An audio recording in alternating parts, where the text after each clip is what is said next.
I recently embarked on a 72-hour, 128-mile urban trek through my state, of which I only completed 15 hours worth of walking and 34.4 miles. This is going to be a review of all the gear I brought with me, what worked, what didn't. This is Urban Sentinel, and let's get into it. Alright, I'm just going to go through everything and start right off the top with the footwear. Alright, these are Merrill's, and this is not a product endorsement. These are the Moab 3s. They are, and you can't really tell, 7 days old. I bought them literally just 5 days prior to going off on this hike. So all the wear, if anything, is really from this hike by itself. They are very comfortable, and for what I spend, I got them at a Bass Pro Shop. They're actually well worth it.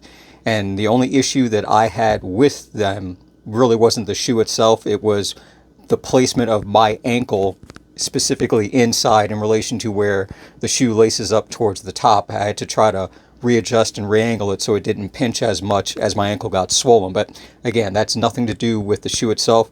They are very comfortable, very durable right off the top. Now, I do have orthopedics in there, so I actually have two sets of insoles, the factory insole and then my special inserts. But comparatively speaking, they are extremely comfortable as they are right out the box, because effectively I wore them for 2 days straight beforehand and then started really going on to the hike just a day or two after that. So no problems with these Merrills. Thumbs up on that one. Next up, my outer jacket, raincoat by Columbia. I've had this for I don't know how many years. And honestly, it's a good raincoat. It's got a little breathable mesh liner on the inside. I wore it and slept in it, and I have no problems with it. It kept me dry all the way through when it was raining, and really didn't have any issues. There's no negatives that I have to speak for it. It was a good rain jacket, and it'll keep on working for the next couple of years without any problems. Alright, the big jobby, my backpack. It's by LL Bean. I actually got it at REI. This is the White Mountain 70. Now, actually I have two of these. My wife has the other one. The reason why we got them is they were on sale. Nothing else more than that. But let's do a quick walkthrough. It's still packed up with everything that I have on it. This was not with it originally. I made this up with two little bungees that I needed so I could suspend my rain jacket on the outside and still get to it. But we'll take it from the top pouch. Up in here, through my trip, is where I pretty much kept my electronics, everything that I was going to be using for filming and recording. So I have the handheld tripod. Then I just kept a plastic bag with my power banks, cables, and everything else that I needed in that. This by itself, I would say, this top pouch pocket here, football size, so it's a decent amount of space. It also has a small built-in underslung, which I use to keep my rain pants in, these frog togs. So that was this top part here. Up top, there's this easy access, except for it's zipped up in here, easy access pouch. On the top end, newspaper. I'll talk about that after. And then this bag, which actually had my food in it. I had 4 apples and 4 meal replacement bars. Of those, I ate all the apples, and I still have 3 bars left. It does have an interior pocket access. You can pull closed to get onto the main area here. Now it does have these 2 zippered pockets, and you'd think that they go straight through, but they don't. This one here is slightly smaller, and it sits up on the top. It actually goes right to about here, but it's a little bit shallower. But I kept my first aid kit in that one. Then the second one is a little bit deeper, going all the way over to this area. I have my basic hygiene, a general utility,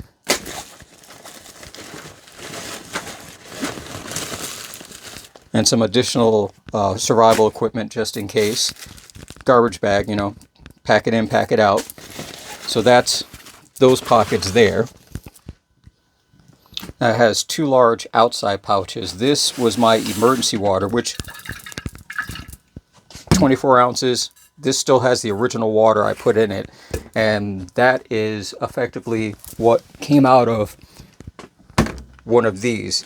This is not water, it's an electrolyte. I added to it for flavor, but I had originally left, I had 5 of these total with me, and then consumed them as I went along. This was kept in the side pocket over here, tucked away, which I'll get to this bag in a second. So the weight distribution was more or less on the inside. Now it's got 2 zippered belt pouches for the waistband. This one here, literally just a Ziploc bag, dried tangerines, dried apricots.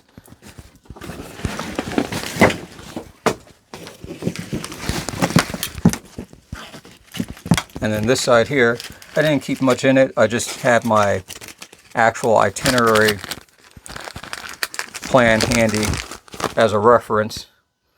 So this way I could take a quick look to see where I needed to connect or cross over to along the way. Now the main body, that's where I kept everything else. I had the water bottles in here. Effectively, there was a bottle stored horizontal down towards the bottom, and the others stacked vertically. It's my sweatshirt I had during the night when it got cold. And this is actually a change of clothes I brought with me. So inside I had a pair of pants, the old socks I wore, spare socks, and a t-shirt all in this bag. And if you look, there's a pouch access at the bottom for the outside interior one. This is that access point coming up through the top end of the pack. And then it also has a mesh area here. It's just a hand towel inside this zippered mesh pocket. Undo the bottom straps.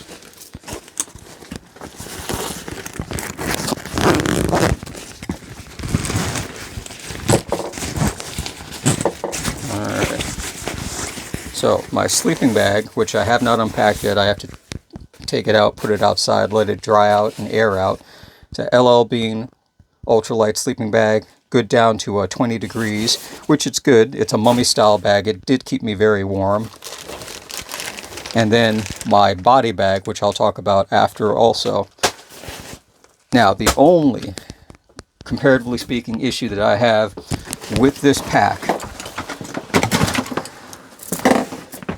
is right here.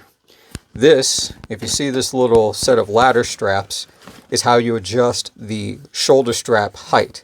So the lower you place this, the higher up the pack sits in relation to your shoulders up here. Now, I'm not a tall guy. I'm 5'6". The original height it came at was, I think, up here, and I had to lower it down. And it didn't quite sit right, but moving it one strap further down threw the height and the weight of everything completely off. So the bottom of the belt here, this area, sat just below my actual waistline instead of sitting right at the waist where it was on my hips. Now, granted, I don't have big hips. I'm built like a box of cereal, so there wasn't much for it to grab onto in the first place, but it was kind of annoying where it would just slide down my ass until it was a little bit lower, and I had to constantly keep hiking it up. But that's honestly the only issue I have with it, because in order to adjust this, you can pull the Velcro up, no problem. Slide it out, no problem. It's getting this tongue back in under here. You need 2 flathead screwdrivers, or a flathead and some type of hook, to pry up the strap and then hook onto the tongue to pull it up through. It took me almost 15 minutes just to adjust from the height position up here to down here. That's the problem. other than that, structurally speaking, it is secure. It never felt like it was going to come loose at all, especially in the design aspect of it. Your body's pressed up against it, but that to me was the main issue. Now in here has the chest straps, which are on this integrated line here. You can see it actually slides up, so you can adjust the height going across your chest. And of course, the belt has the buckles on it here.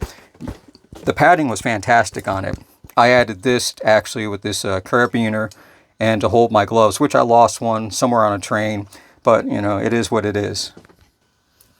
So overall, my gear review, all the gear as far as the pack, the sleeping bag, the shoes, all that stuff, A+ marks, not a problem. My own personal packing items that I took, I would change a few things up. Now, I did consume a lot of that water. I probably drank almost 3/4 of a gallon through the first leg of the journey, and then finished out in Waterbury with the remaining half gallon of extra water. So I was down 2 bottles to begin with, and then finished the third one before I got to Naugatuck. So at that point, that's a full gallon and a half gone. And then the remaining was basically over that period of on the train, going down to Bridgeport to New Haven, and then on the way up. That one bottle that you saw was actually the original bottle that I filled my emergency canteen with, and then I drank the rest of that before leaving. So I consumed a good amount of water, but most of it was in the very beginning, and my pack originally weighed 39.2 pounds. I didn't measure or didn't weigh it when I got back, but basically minus off the weight of just the water alone, that's going to be 16 pounds roughly. And then honestly, the apples, they were good size apples. They were probably close to a pound each, if anything, at least half to 3/4, but take off the 4 of those. So yeah, I probably dumped about close to 17 to 18 pounds worth of weight. Now, granted, every time I got up from a break, the pack felt like it gained 20 pounds, but you know, that is the way that it goes. Now, as you can see here, sleeping bag, it is still damp on the outside. You can see some of the moisture still built up from being inside the carry bag. This is the body bag. That's what I effectively put the sleeping bag into. So this was on the ground. I'm inside the bag, inside of this. I got the newspaper the next day because I was going to use the paper as an insulator both on the inside or on the ground underneath, but mostly on the inside to provide extra layer of warmth. That was going to be for the second night, but I didn't get to that. So at this point, I'm going to be taking this outside, unzipping it, laying it out in the sun for the next couple hours just to let it dry out, and then I'll actually have to hand wash it and then hang dry it. This bag, it's just 2 contractor bags, 45-gallon contractor bags. I cut the bottom off of one, slipped it in. It's basically, as you can see here, duct taped all the way around and on the inside. This still works as a ground mat to just sit on the ground so you're not directly on the dirt or on the leaves. And you can still use it for basically a mini slip-on cover for it, but you have to be aware that your heat, and especially if you're breathing and it's colder temperature, is going to get trapped inside of the plastic, and then you get the extra condensation, which for a short-term period is fine. The original plan was the next day along the trail, once it got sunny, I was going to open it up and let it sit out that way, but it did not get sunny right away. And at a certain point, I was just getting frustrated with my trip, so I wasn't going to take extra time to do that. So I kept this bagged up and folded everything back up and kept on moving. So that's my, honest review on that. The equipment and the gear itself, fine. My implementation of what I thought I would need versus what I actually used, and even with regards to the water and the food that I brought, I'm to one extent physically conditioned to go hours on end with very little food, anything. I'll go a whole workday literally on 1 cup of coffee in the morning, and then that's it for the next 6 to 8 hours. So even bringing those apples and those meal replacement bars, I just did not really have a hunger or desire to consume food like on a normal breakfast, lunch, dinner basis. I had an apple in the morning and kept on moving. And then I got to the rest point in Waterbury, had that meal replacement bar, finished off the rest of the water, and then that was it. I packed the spare clothes just on the off chance that I did need to change into them. But other than that, I didn't have a plan to like change clothes every single day. That's not why I brought them. It was simply if for whatever reason the pants and the shirt that I got extremely wet, where it would just be unhealthy to stay in them during the night, then I could change into it. I basically ended up using the pants as the insulator inside the sleeping bag. So this way I had a little bit more warmth retention while I was in the bag, while wrapped up inside the body bag. But that was really about it. I never bothered to change the other pair of socks. I put one pair on over my existing socks just to keep my feet warm, and then swapped those out the next morning. So I had on the new socks on and took the old socks off and threw them in the bag. And for all you professional hikers and backpackers and through hikers and all that, I'm sure that, you can go down a laundry list of things that you already see that I did wrong, and you're going to be 100% right. Because as far as doing something like this, the last time I even did a weekend hike might have been close to 20 years ago, and I packed extremely light then, but that was including a tent, which, looking back on it, probably even didn't need the tent for the amount of time that I spent outside, same as this condition. I would say I will probably swap out the body bag for a small bivy tent, something that rolls up smaller than what my sleeping bag is, and it's easier to deploy and then put back together. But other than that, slim down everything, take down most of what I had to reduce it to half, and then I'll be good to go. I would probably go for a smaller pack, only for the fact is that even when it was full, it wasn't evenly full because there wasn't enough in there to take up the space properly, including all the water that was there. So that's one of those things where I don't want to put things in just to have things in.